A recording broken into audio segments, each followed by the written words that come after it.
everyone. Welcome to Cengage's session on building more on-ramps to education, access to all. My name is Cheryl Costantini, and I lead content strategy initiatives at Cengage. And I'm very fortunate to be joined by... Hey everybody, I'm Dr. Jenny Billings. I am the chair of Study Skills, Developmental Reading and English at Rowan-Cabarrus Community College in Concord and Salisbury, North Carolina. And then I've also been a faculty partner for Cengage since fall of 2013. Great, thank you, Jenny. So Jenny and I are going to have a back and forth today about access. What access to education means, what are some of the barriers to access, and what are some of the implications to lack of access or having access to education. We're also going to talk about some ideas and solutions so that we can increase accessibility for students. And, we're going to have a back and forth conversation, and thank you for joining us. So Jenny, I'm going to start with you. We're going to dig right in. What exactly does access to education mean to you? Well, I think in a community college setting where we're an open door policy anyway, I think that means that you are supposed to make sure that you are providing access to education for all of those students, but I think you need to take it a step further. So we really define it in three different ways when it comes to access at Rowan-Cabarrus, or at least in my department. And so the first one is that we want to make sure that we are providing access on day one, which we've done by putting in digital materials directly in the courses and making sure that our students are not struggling with access codes and waiting on textbooks and things of that nature. And then the second one is making sure that they have access to them because they're affordable, and so they're not having to choose between, paying for other things or things that are needed at the home or for their children or for themselves, so that those are affordable and accessible that way. And then from an ADA compliance standpoint, where all of the materials are accessible to all learners, all students, no matter, what they prefer, how they prefer to learn, if they have disabilities or not, and, simply how they're able to read or listen to or complete their assignments. So a platform independence piece to that as well. Mm-hmm. So that's a great campus perspective on access and a great real life perspective on it. As a member of the Cengage community, how I think about access is, we have a role in increasing access, and I believe that students perform better when they have access to high quality, affordable materials. And we can play a strong role in providing that access. Unfortunately, historically, our industry has not done a great job here. Mm-hmm. And due to our costs in the past, we have often locked many people out of accessing high quality materials. Fortunately, today we're going to talk about some ideas and some solutions for how we can drive the cost down and take responsibility for that, because we can control that piece of things.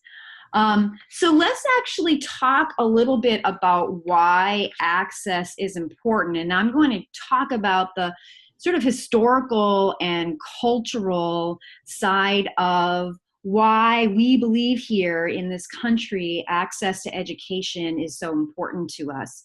It really goes back to the Land Grant Act of 1862, when the Lincoln administration said that every state should have an institution of higher education. And the government would provide land to those states to build those institutions if they didn't already have one. And what's amazing, if you think about it, is that actually happened, right? Mm-hmm. And so now every state has significant public institutions of higher education. But fast forward 100 years, and a lot happened in the country over that next 100 years. And after World War II, the Truman Commission took a look at the state of higher education in our country and made many recommendations. And one of those recommendations was to create a network of local community colleges that would actually be free to students. And that was one of the main ways we were going to help retrain all the soldiers that came back from the war and be prepared for a more modern and booming economy after the war.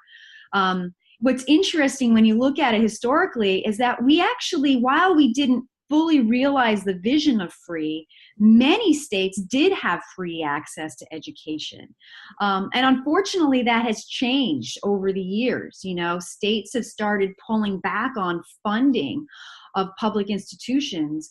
And just in the last fiscal year, tuition is now exceeding the amount of money that a public institution receives, not tax money, right? So now tuition is the primary funding source for our public institutions. Having said that, you know, the conversation is happening right now around better access and lower cost access, and in some cases, free access to college, at least at the community college level. The states of Tennessee and Rhode Island have free community college programs. Some cities like Detroit and Long Beach in California have free tuition to their community colleges. And just yesterday, the governor of Maryland said that he would sign a bill in the state of Maryland to provide community college access for free for in-state residents. So obviously there's a lot of conversation going on around reducing the barriers to access, and whether that's free or just reducing the cost altogether. Now, Jenny, from your perspective, why is access so important? Well, I think a lot of our students, you know, are first generation. A lot of them have not been afforded the same opportunities that maybe some of their peers or some of our other students have. And so reducing all of those barriers and those obstacles for students is so important, because if we educate these people, you know, we are only bettering ourselves as communities and as states, and then ultimately as nations. There's a lot of research around those that, you know, go through an education, are more, you know, family-based. They tend to expand education throughout their children that they have. They encourage other people in their communities to go and get an education, and ultimately that leads to a better lifestyle for both them and their families.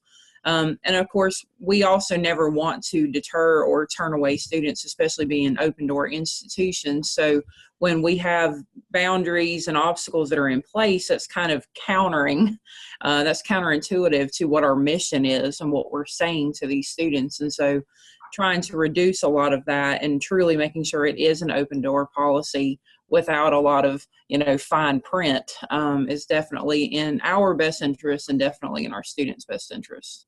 Yeah, no, exactly. I mean, education definitely creates a positive cycle for people, and that's one of the key reasons why it's so important.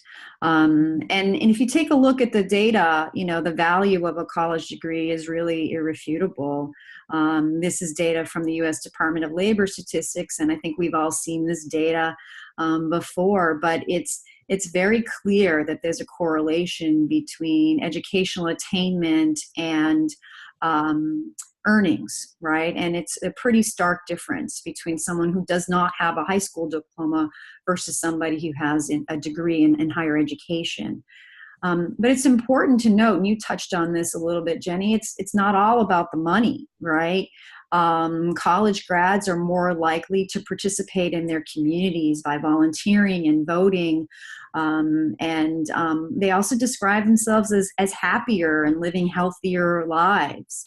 And so, you know, education is key to living a healthy and prosperous life for many of us. And so we should all be focused on providing access to as many people as possible.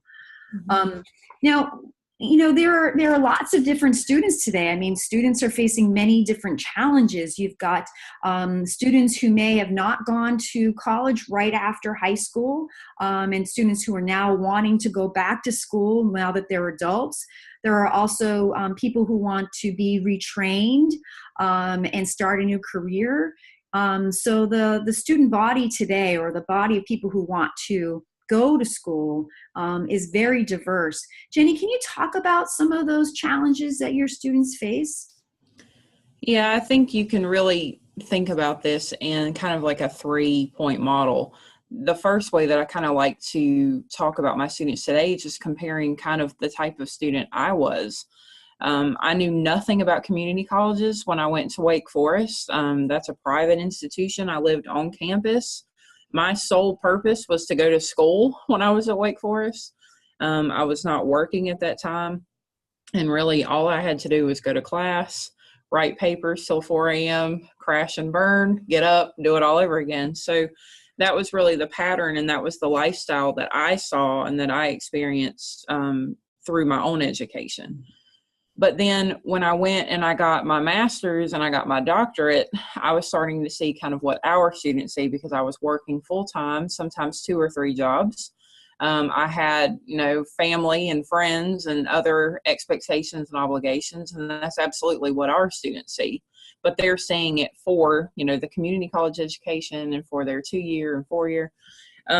But what I see is that I see students that are constantly pulled in different directions. I see them with their phones out, making sure that their child care is going well or that it didn't fall through. I see students that are eating in the classes because that was the only chance that they had for a few minutes to have a meal.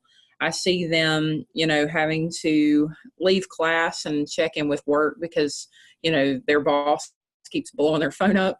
And then I read in their essays and on their discussion boards all of the expectations for them that are outside of my classroom. So many of them are parents, some single parents.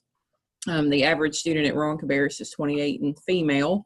And a lot of those students are single moms or at least mothers who are having to balance childcare, taking care of babies, working, husbands, families, and there's just a lot of expectation and a lot of different stressors that come with that. And so we hear a lot that, they have to tuck in all the children and then they're working at night and really struggling coming back to school and relearning technology that maybe they didn't have when they were in high school before they returned. And time management's a big piece, having to decide each and every day, okay, is it worth me going to class or should I stay home and take care of my child? Or is it in my best interest to go to work? Or is it in my best interest to take this job because it's more financially stable than going to school and potentially or maybe getting another job? They are making these decisions every day because it's not their job anymore just to go to school. This is something that they have access to, but they're having to constantly make a conscious decision to attend or to submit something on time.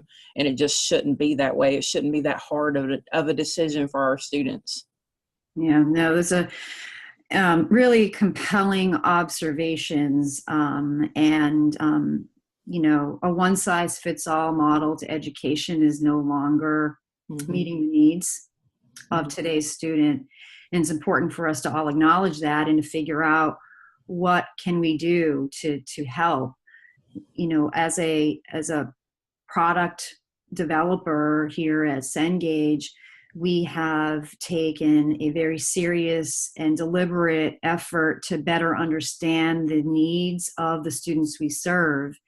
And as a result, we are creating solutions and course materials that are a lot more flexible for students, right? And understanding in particular their time management needs, whether it's indicating to them at the beginning of a module how long approximately it should take to work through something, so that they can understand if they have the time to do this right now, or even just structuring our content differently into smaller chunks so that when they have that 15 minutes, they can do some quick learning or studying or remediation. We also find that students, the features they love in our products are things like quizzes and flashcards because they're quick and they can, really focus on trying to retain the information that they read yesterday. And so we really have embraced that student and are being as creative as we can to create the solutions that really meet them where they are. Let's get back to the costs a little bit, because we can't ignore this as a significant issue for students.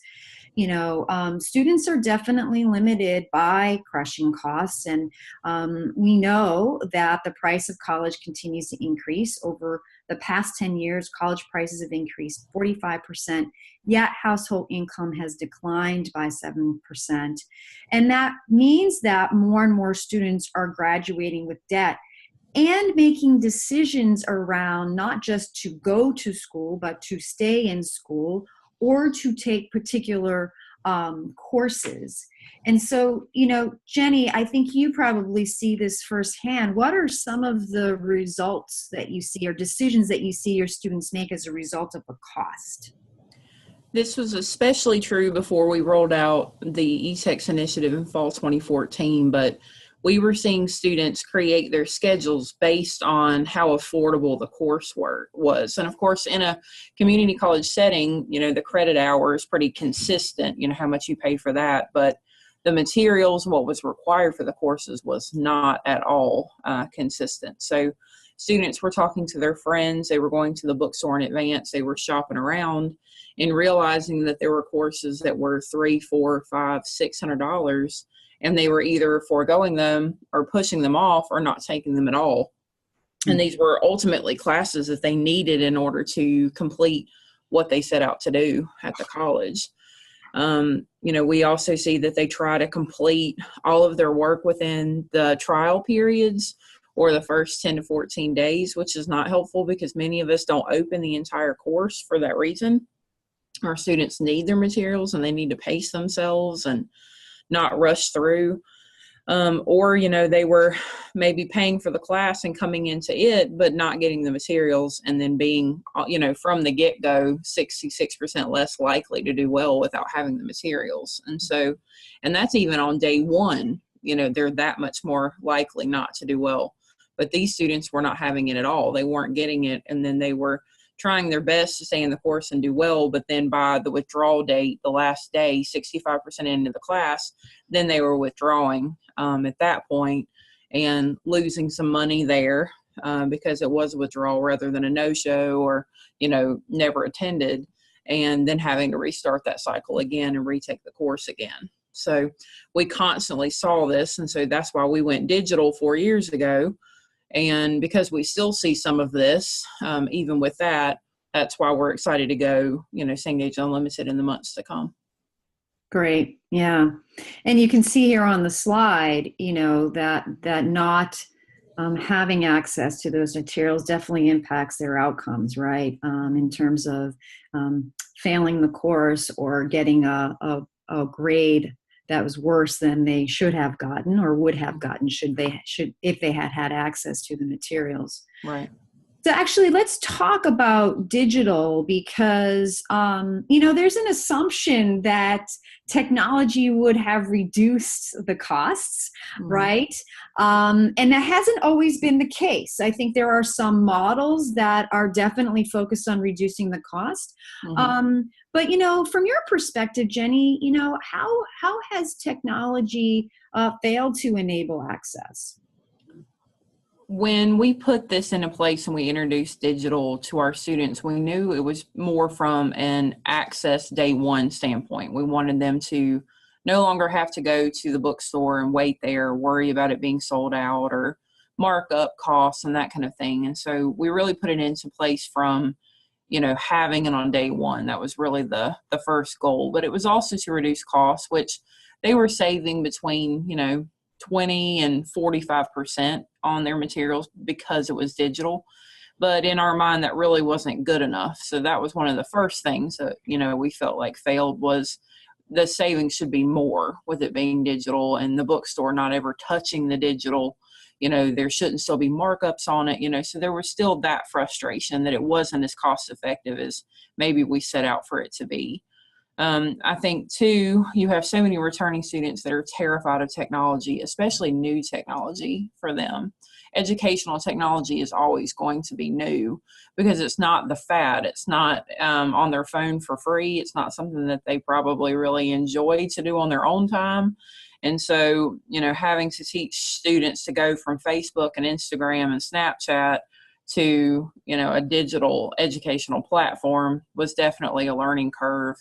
And you really have to motivate them and empower them to learn something new, especially when it is good for them, but they don't see the purpose yet and they don't really understand it. Yeah. And then just kind of getting over the fear of courses in general, because they're learning, so many different technologies altogether. So they're learning management systems, which I would argue are scarier to students than the Mind Taps and the different platforms. They really struggle with learning management systems like Moodle and Blackboard. And then you're teaching them things like Microsoft Word that you think that they have had access to and they've used, but they really haven't. And so they don't know how to attach something. They don't know how to save it as a Word document. And they certainly don't know how to do track changes. So you're having to teach them that. And then, using platforms. So, it hasn't been as intuitive, and they're still having to learn, 3 different platforms to all contribute to one course. And so to see some type of streamline with that would be nice.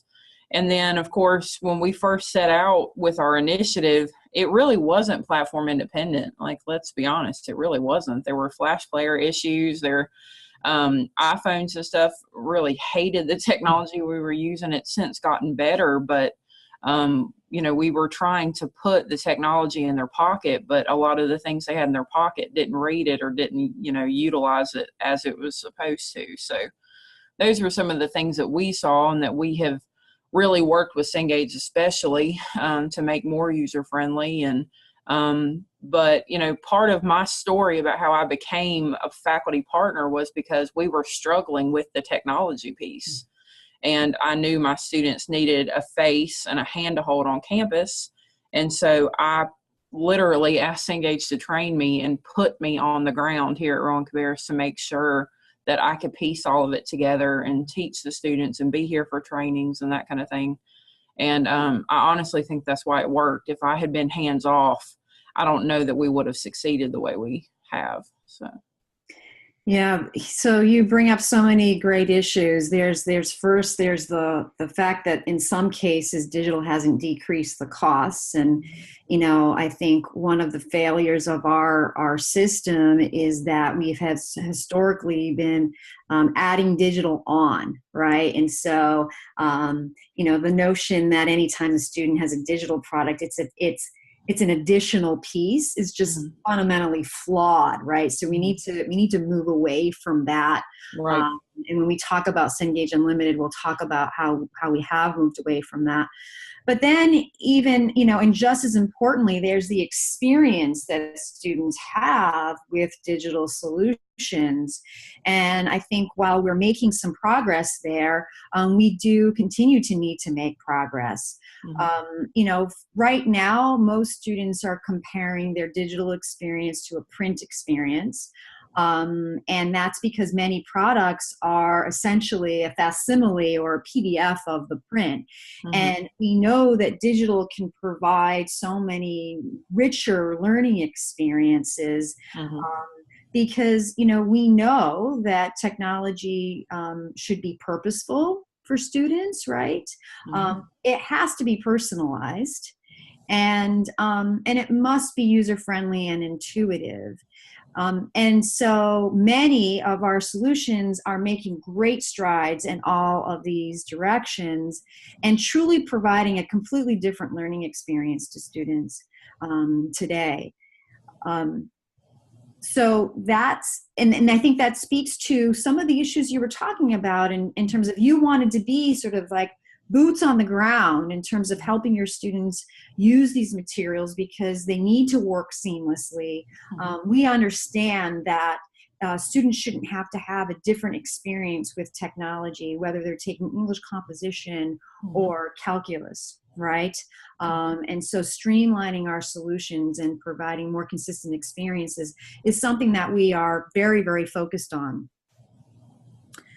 So let's actually talk about how we could solve the access problem. I'm going to talk about Cengage Unlimited. Before I do, Jenny, is there anything in particular, if you had a magic wand that you would use to solve the access problem for your students?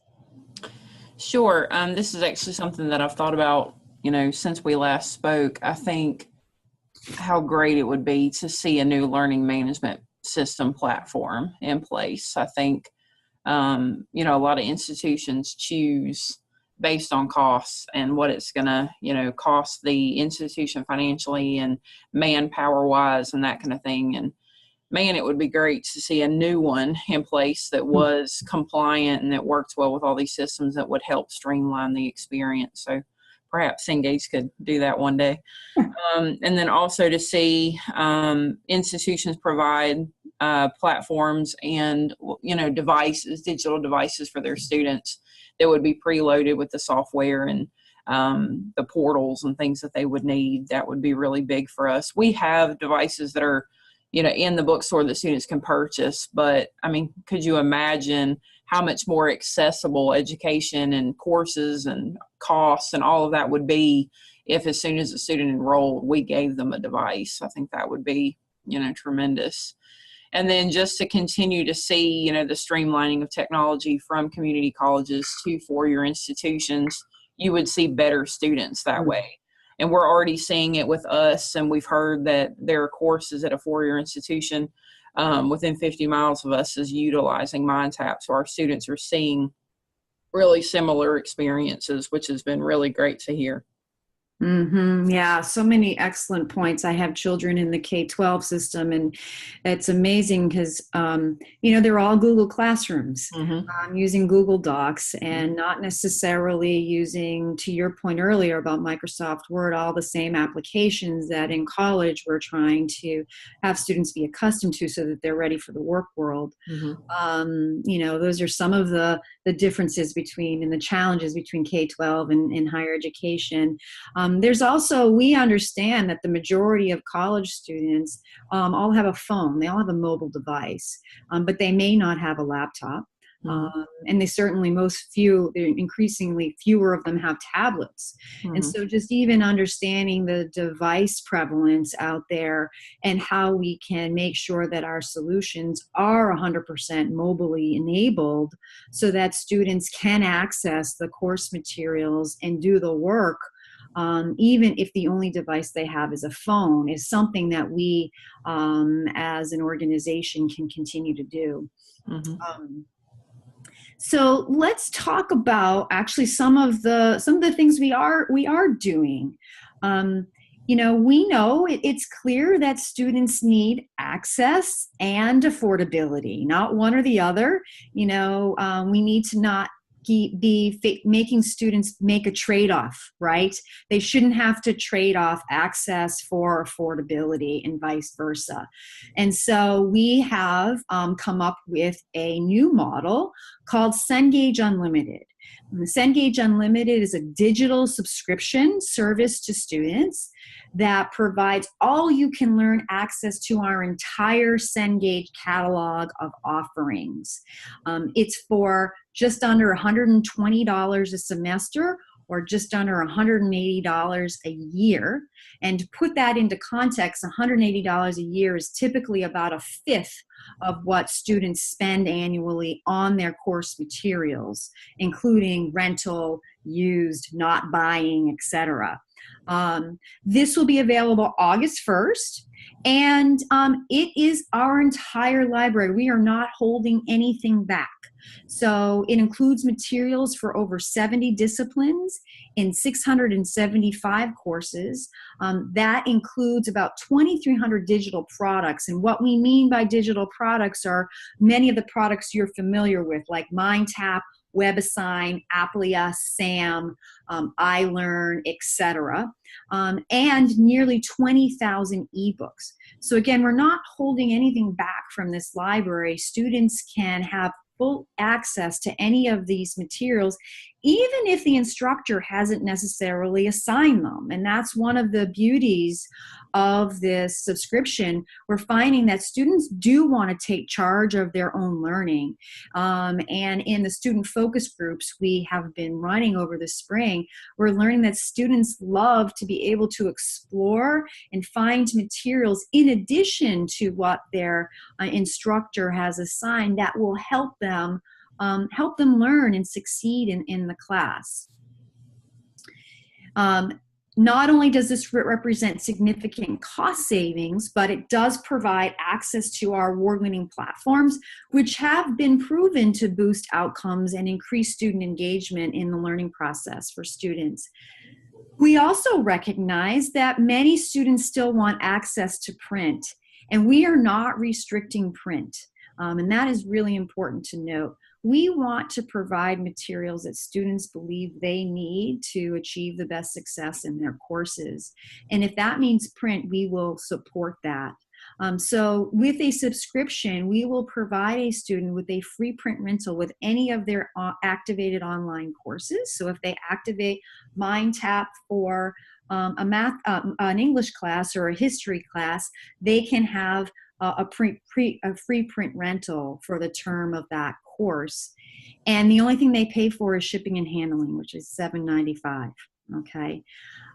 It's all you can learn access. It's unlimited access also to other additional materials. So for example, hundreds of study guides are included in Cengage Unlimited. And historically, study guides have been something that students used to use a lot. For example, back in the 90s, they bought them all the time. But as the prices increased, it was a resource that although they wanted, they determined that they couldn't afford in many cases. So whether it's study guides, whether it's tutoring, so we have a partnership with Chegg to provide access to, for a limited time, free access to tutoring and other study guides. We are adding a lot of things to the subscription that we know students will benefit from and want to use to help them learn. Last thing, I'll also say that we provide 12-month free access of up to 6 ebooks in the digital locker. So basically what that means, a student purchases a subscription, and when that subscription, or just before that subscription expires, the students can choose to put in a digital locker up to 6 ebooks that will then be available for them for free for 12 months after the subscription ends. So we're definitely being creative by making sure that students have access to their materials for the classes, after the classes, etc. And we think that students are going to see a lot of value in this. So Jenny, why don't you talk about, I know that you have been learning about Cengage Unlimited all this whole semester. You have been an inclusive access customer of ours, and you're talking to many faculty members. What's been the reaction to Cengage Unlimited? I think we've seen all kinds of different responses. The students, of course, are thrilled. We've seen a lot of emotions while students watch the videos. This is definitely something that they've been calling for years, and I think students are truly going to drive Cengage Unlimited once it's here. Faculty, I feel like there's a little bit of mixed emotion there, simply because I think some don't really understand really how Cengage Unlimited will work, but I think there's new interest in maybe faculty that haven't utilized Cengage products before because they know how important affordability and accessibility is for their students. So I think we'll start to see a drive and a pull there. But then there are some that have never used Cengage products so they're a little worried that this will kind of force their hand maybe to look at the products that Cengage provides, and that's okay. That's okay to look. But something that I think that's important to say about Cengage Unlimited is it's optional at this juncture. Students are going to be prompted to upgrade if that's what they choose to do. And because of that, students really will be the driving force. So you've already hit on it. Even if a course is not utilizing Cengage products, students will still have access to books that will help them with those courses, or study guides that will help them with those courses. And so I think that's maybe where some of the anxiety comes in, is that, students could still really customize and choose the products that they wish to use for those courses. There's also talk about academic freedom and what this does to that. And to that, I say, this provides the ultimate freedom for instructors, because now we don't have to worry about costs of textbooks and materials stifling the quality of the resources we provide in our courses. And so for the first time ever, ultimately for $120 a semester, $180 for the year, we can have students have access to 3 or 4 textbooks, certain chapters of those, a handbook, which is what we're thrilled about here in our English courses now, that we don't have to, charge our students for that separately. And then, maybe some historical context chapters to help them understand the periods of the literature that we assign. So, we're thrilled about this. We don't have to worry about our students not being able to afford or get the materials on time, especially if they're out of print or something that's been a little bit more difficult to get our hands on. And then, of course, there's just the fact alone that the platforms here with Cengage allow us to personalize and customize those and put in our own content and hide chapters, rename chapters. I mean, if that's not freedom, I don't really know what is. And just because I'm using MindTap and all of my faculty are using MindTap, I can assure you that our MindTaps can and will look different based on the way we personalize the experience for our students and for our courses. So I love that. And that's definitely been most of the messages that I've heard and tried to convey everywhere I've been talking about Cengage Unlimited. Yeah, it's we agree, obviously, and we believe that providing more choices is actually what's going to drive down costs, right? So restricting choices is not going to. It's going to do the opposite. So we want to provide as many options as possible and really provide instructors with that freedom and flexibility to choose what they want. And just like students will have an option here, faculty have an option as well. Jenny, I know there's lots more to talk about here, but one of the things that I know we wanted to talk about was the success you've had with your eText initiative. Can you talk about that? Sure. So we put this into place in fall 2014. That was our soft rollout, which really shouldn't have been soft because it was 11 courses. But that was kind of our intention, was that we piloted with 1 or 2 courses just to kind of make traction and make sure this was something that our students wanted and needed. We knew they deserved high quality materials for less cost, but we just didn't know if they were ready for it. And so when we did roll out about a year after pilots, we put it in all developmental reading and English courses, which I was told, don't do it, Jenny, don't do it. Those students are not ready. Those students will struggle.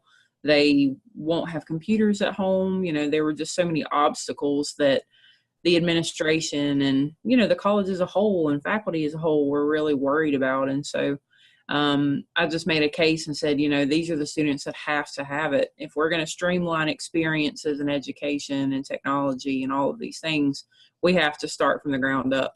And we have to motivate them early so that by the time they do get to curriculum, they're that much more prepared and that much more ready.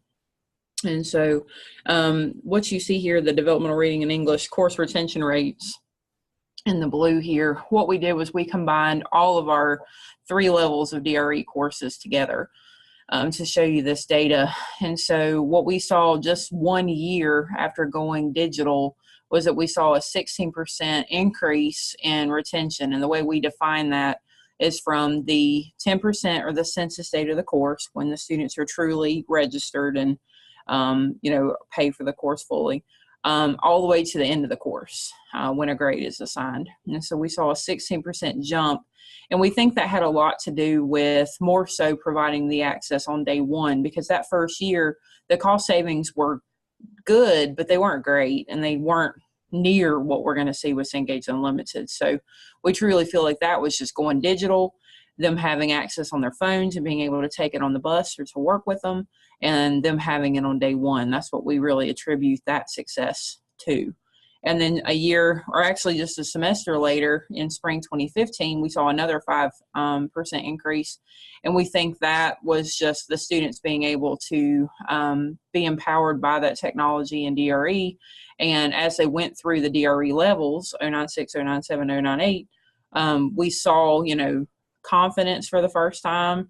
We saw them a lot more sure of their assignments and what to complete and where to find it. And we think that was the streamlining of the digital experience across developmental.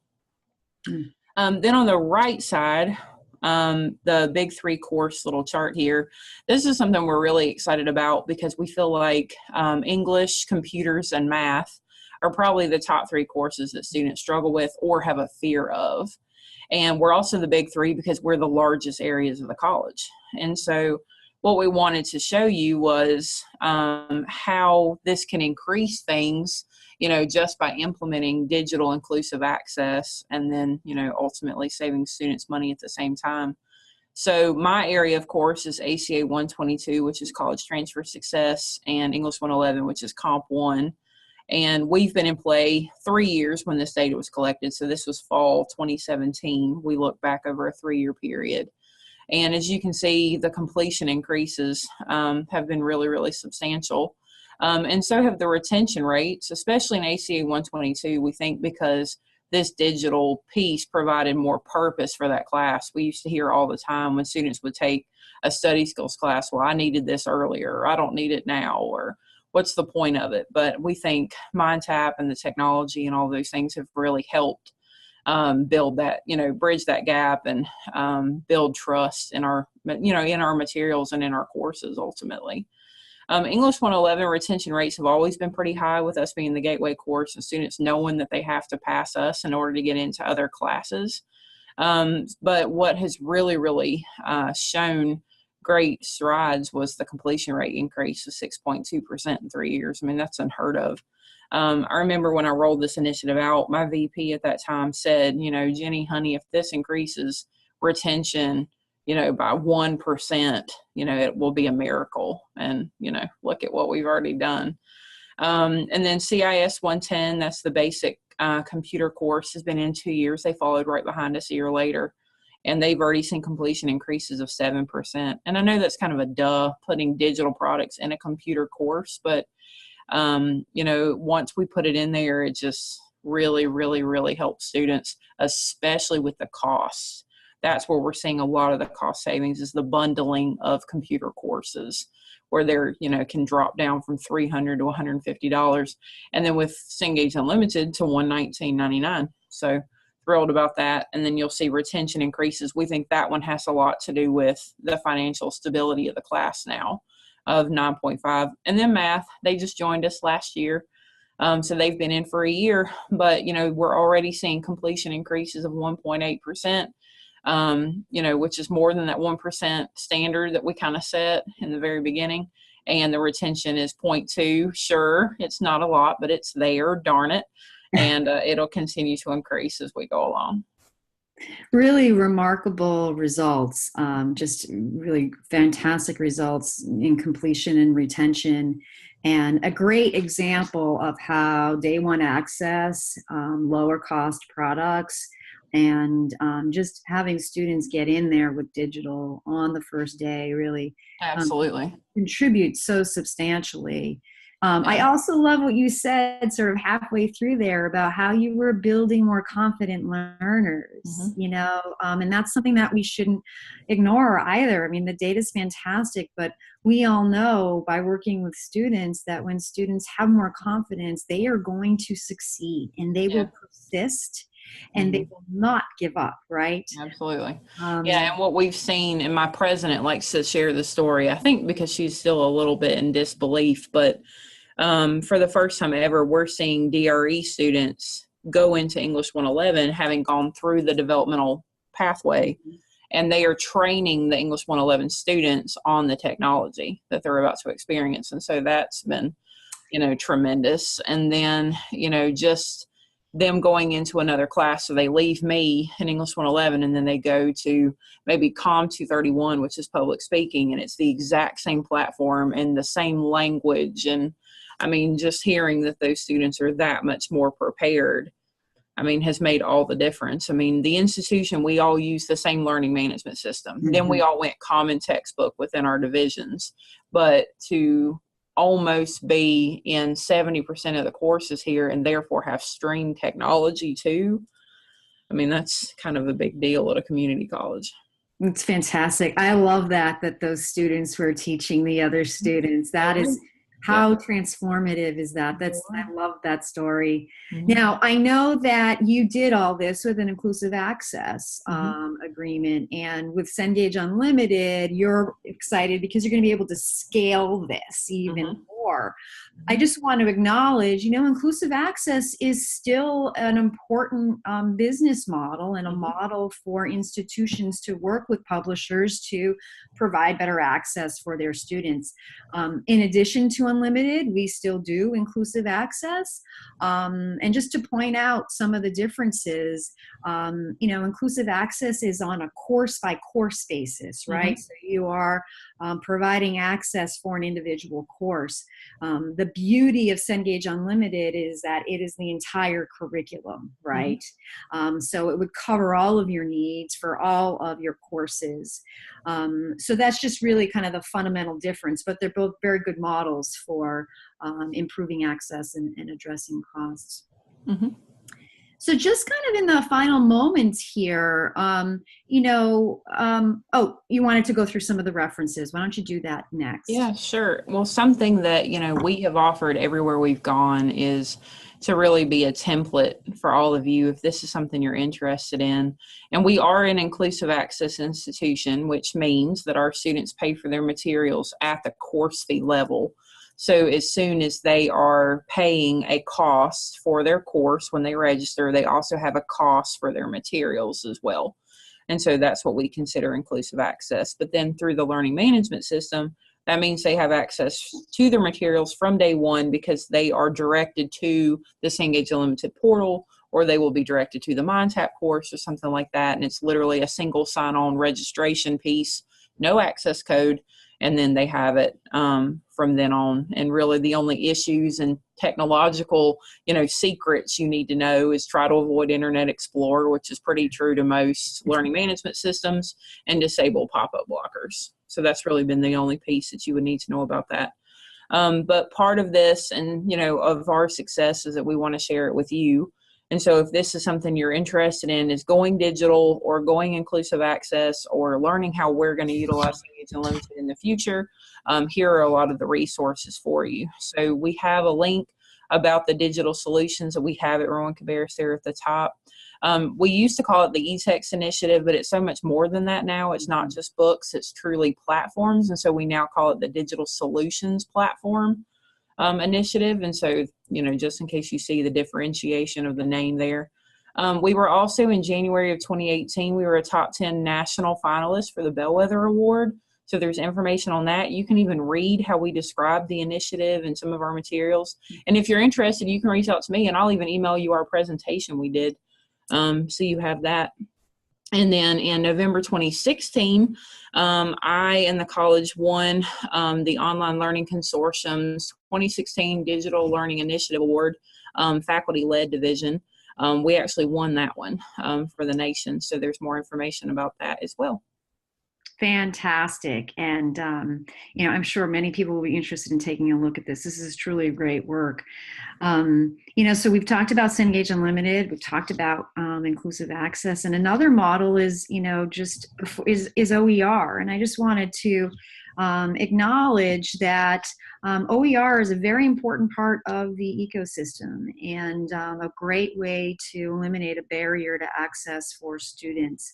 So Cengage has many different models that you can work with us on, whether it's Cengage Unlimited, inclusive access, or OER, because we also provide OER solutions. We really focus on helping to make OER easy to use and putting a lot of reliability into the content so that you understand and are reassured that the content meets your learning objectives for your course.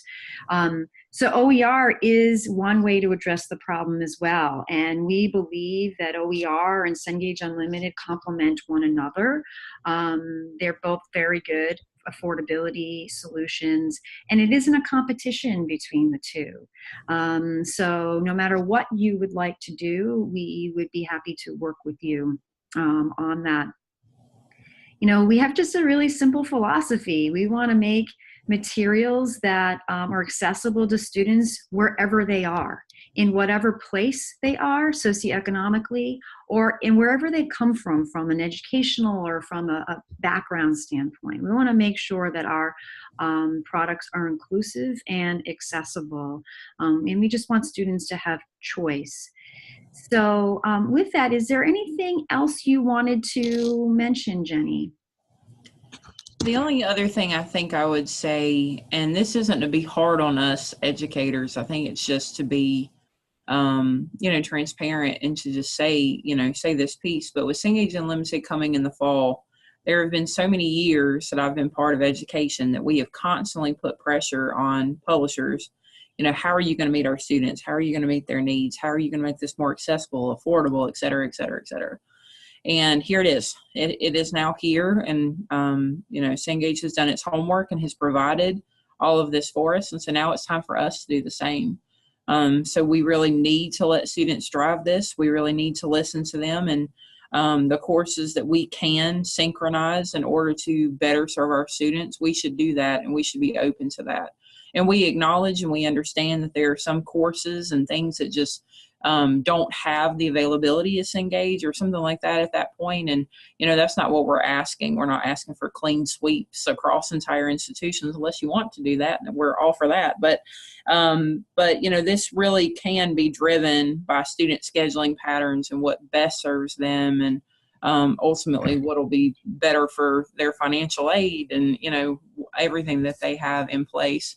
And, I think there's this misconception that we can opt in or opt out of Cengage Unlimited, and it's coming. That's not really the case. It's coming in August 2018, and students will have the option, no matter what, to upgrade if they choose to do that. And so let's acknowledge that now and partner with Cengage Unlimited and go into this knowing that this is in the best interest of our students, and truly be the heroes to them by providing that now and teaching them about it, so that they're not, so they don't see it on the back end and they don't understand it and how to use it. I think we can be really proactive in this and really, really win over our students truly with this partnership. So I would definitely encourage all of us to start thinking about it and how we can utilize it in our courses and ultimately in our institutions. Yes, very well said. I don't have anything to add there. Really, you can't access learning if you can't afford it.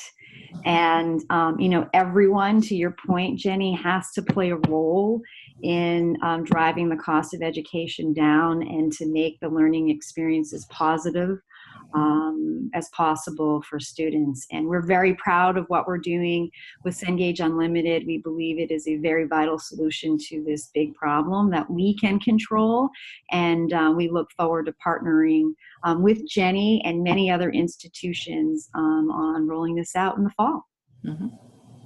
Well, great. Well, thank you. Thank you, everyone. Thank you for your time and attention. And you know how to reach us if you have any questions. Thank you. Thank you so much.